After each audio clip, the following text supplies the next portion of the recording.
घनश्याम तिवारी जी, आप किसका नुकसान होगा बताइए, एज एन अपोजिशन पार्टी आपका कर्तव्य बनता है कि आप सरकार को घेरें, लेकिन अगर इससे ओवरऑल नुकसान हो रहा है जैसे हमारे एक्सपर्ट बता रहे हैं, तो आपका पूरा मोटिव सदन को न चलने देने का, जांच की मांग करने का क्या है? ठीक है, आपकी 3 मांगे तो हैं, पर क्या आपको लगता है कि अडानी के बहाने सरकार पर या नरेंद्र मोदी जी पर आप भ्रष्टाचार का आरोप चस्पा कर पाएंगे? नमस्कार दीपक जी, आपको, दर्शकों और को पैनलिस्ट को। मैं सबसे पहले आपके दर्शकों की जानकारी के लिए आपसे, अतुल लॉन्डे जी से, राजीव रंजन जी से पूछना चाहता हूं कि जब से ये घोटाला का स्वरूप लेता जा रहा है, जो कि 2G और CWC से बड़ा घोटाला दिखाई दे रहा है, क्या आपने किसी भी भारतीय जनता पार्टी के औपचारिक प्रवक्ता को, मंत्री को, सांसद को, मुख्यमंत्री को, जो मक्खी उड़ने पे भी टीवी पे आ जाते थे, किसी टीवी चैनल पे इस विषय में बात करते देखा है? प्रधानमंत्री जी ने कहा सब सच छुपता नहीं है, तो सच भाग गया।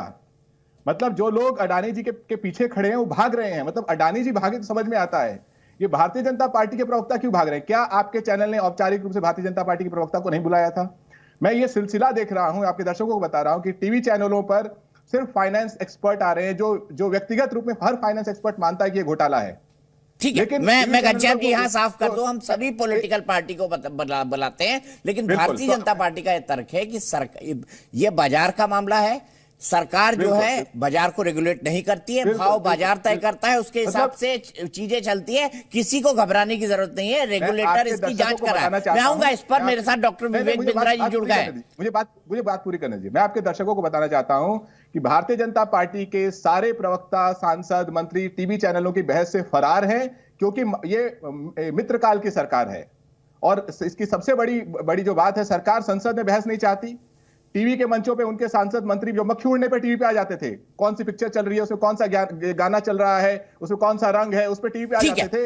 लेकिन 11 लाख आप स्वतंत्र है, एक राजनीतिक पार्टी के तौर पर आप स्वतंत्र है, आप किसी पर भी आरोप लगा सकते हैं। मैं सीधे डॉक्टर विवेक बिंद्रा के पास चलूंगा। Doctor Vivek Bindra motivational speaker हैं, डॉक्टर विवेक बिंद्रा फाइनेंसर भी हैं, कई सारी कंपनियों को भी चलाते हैं और बहुत अच्छी अच्छी बातें जो है वो टेलीविजन पर वो बोलते हैं। डॉक्टर बिंद्रा, मैं सबसे पहले आपसे जानना चाहूंगा, ये जो हंगामा खड़ा हुआ है, क्या इस हंगामे को खड़ा होना चाहिए? एज एन एक्सपर्ट आप क्या मानेंगे? जी धन्यवाद धन्यवाद धन्यवाद। मैं थोड़ा पॉलिटिकल बात नहीं करूंगा, बिजनेस की बात करूंगा। अभी जो जेंटलमैन मेरे से पहले थे बड़ी पॉलिटिकल बात कर रहे थे, इसमें दो पॉलिटिकल पार्टी के तो पॉलिटिकल ही बात करेंगे, आप बोलिए जो आपको बोलना है। मैं 2 हिस्से हैं इसके अंदर। पहले जो हिंडनबर्ग है वो एज एन ऑर्गेनाइजेशन में उसको क्रेडिबल बिल्कुल नहीं मानता। अमेरिका में उसके ऊपर काफी सवाल उठाए जा चुके हैं, सबको पता है बात है। शॉर्ट सेलर है, रिपोर्ट रिलीज करने से पहले ही अपनी पोजीशन बना लेते हैं, पैसा कमाते हैं, पैसा कमाने का उनको फायदा मिल रहा है। जब आदमी का मोटिवेशन क्लियर होता है तो समझ में आता है कि वो उसके लिए कई बार कुछ काम सही भी करता है, गलत भी करता है। इनकी हिस्ट्री है शॉर्ट सेलिंग की एंड मेकिंग प्रॉफिट्स। 30 कंपनियों को पहले टारगेट कर चुके हैं 2020 में। एक कंपनी 3 साल से चल रही है, एक 30 साल से चल रही है। 3 साल पुरानी कंपनी ने आके 30 साल पुरानी कंपनी में सवाल उठाया, पूरा देश तैयार हो गया। इनको मालूम था हिंडनबर्ग को कि भारत में बहुत जयचंद बैठे हैं, भारत की इज्जत उतारने का टाइम आएगा, सारे के सारे मिलकर खड़े हो जाएंगे साथ में। मालूम था हिंडनबर्ग को पहले से ही। 30 कंपनियां पहले कर चुके हैं, 15% से ज्यादा उस समय फायदे लेते हैं। दूसरी चीज, हाँ कुछ कमियां है, स्टॉक मैनिपुलेशन हो सकता है, हो ओवर वैल्यूएशन ये पक्का थी, प्राइस टू अर्निंग ज्यादा था। अरे आपको क्या, हमको क्या, सबको पता है, पूरे देश को पता है कि ये कंपनी ओवर वैल्यूड थी। पर जिस प्रकार से इसको घोटाला बताया जा रहा है, ये बेवकूफ मूर्ख लोग बोल रहे हैं, ये घोटाला नहीं है। अरे भाई प्राइस ओवर वैल्यू था, पीई ज्यादा है, पीई 15, 20, 25, 30 होना चाहिए, इसका पीई भी 250, 300 जा रहा है। क्यों इज्जत मिल रही है उसको? हो सकता है इन्होंने उसकी मार्केट मेकिंग करी हो, इन्होंने डिमांड को अप किया। शेल कंपनी की बातचीत हुई, अब शेल कंपनी की बातचीत हो रही है, इलीगल ट्रांजैक्शन की बातचीत हो रही है। अभी प्रूव हो गया क्या? किसने प्रूव किया? एक रिपोर्ट आई है और यहां जयचंद सारे के सारे तैयार हो गए। अरे पूरा देश बिक गया, देश बर्बाद हो गया, देश भर। अकल तो है नहीं इनको, ये क्या कैपिटलिस्ट लोगों के खिलाफ है ये। थोड़ा पहले बिजनेस सीखे। मैं मान सकता हूं उनके ऑडिटर छोटे थे इसलिए पकड़े गए।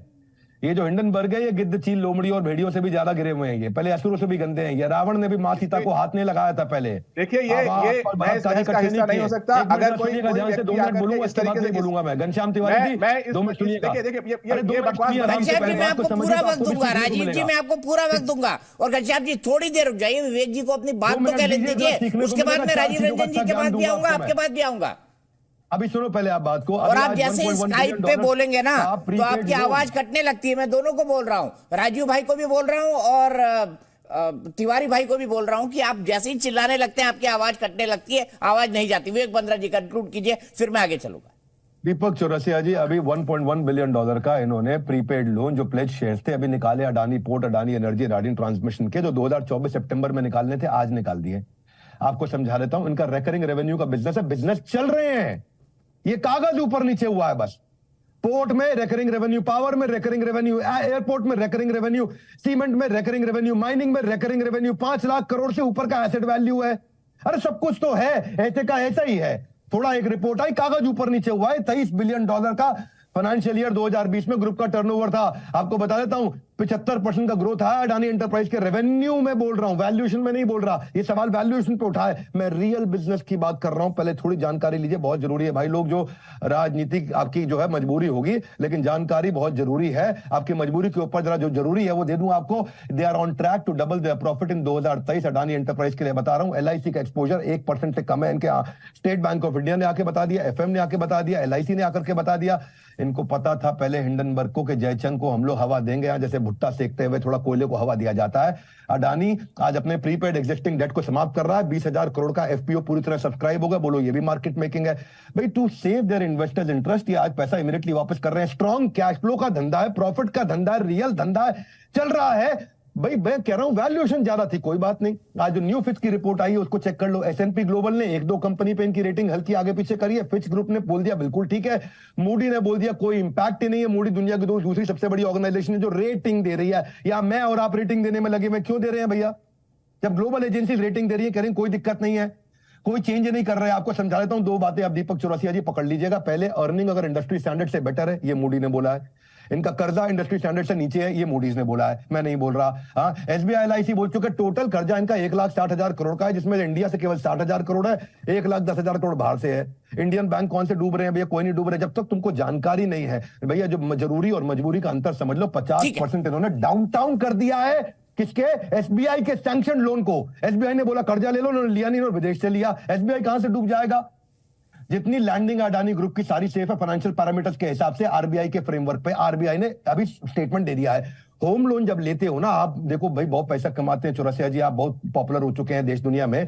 चौरसिया जी अच्छी तनख्वाह आपको देते होंगे जी ग्रुप वाले, जब आप कर्जा लोगे। एक बात समझ लीजिएगा, 1.5 करोड़ का मकान लेना तो आपको 1.1 करोड़ यानी 1 करोड़ 10 लाख का कर्जा मिल सकता है 1.5 करोड़ के आपके अपने मकान पे। अडानी उससे काफी नीचे चल रहा है। सब कुछ तो सेफ है, अरे धंधा सेफ है, कागज की वैल्यूएशन ऊपर नीचे हुई है। और क्या हुआ है? कैश फ्लो चल रहे हैं। 4 रुपए के अडानी के एसेट पे 3 रुपए का लोन है, इसका मतलब पूरी तरह सेफ है। ये रेशियोज को आज बहुत अच्छी रेशियो जो चल रही है इस समय, इनको पहले समझना ये वेस्ट का एजेंडा है। बंदूक बेशक अडानी के कंधे पर साधी है, लेकिन ग्रोथ का असली निशाना बढ़ते बदलते देश की बुनियाद को कमजोर बनाने का प्रयास कर रहे हैं। आज ऑस्ट्रेलिया में अडानी ग्रुप जा चुका है। अडानी ने इस समय चाइना को बहुत बुरी तरीके से उसमें छेद किया। कैसे? मैं सीधे और विवेक जी थोड़ा इकोनॉमिक जोन, MOU। आप मेरी बात सुन लीजिए। फर्स्ट, पहले मोदी को टारगेट किया गया, अडानी को टारगेट किया जा रहा है, देश के बिजनेसमैन को टारगेट किया जा रहा है। हजम नहीं हो रहा, लोगों को साबोटाज हो रहा है, वैल्यूएशन ज्यादा है, धंधा खराब नहीं है। धन्यवाद। ठीक है।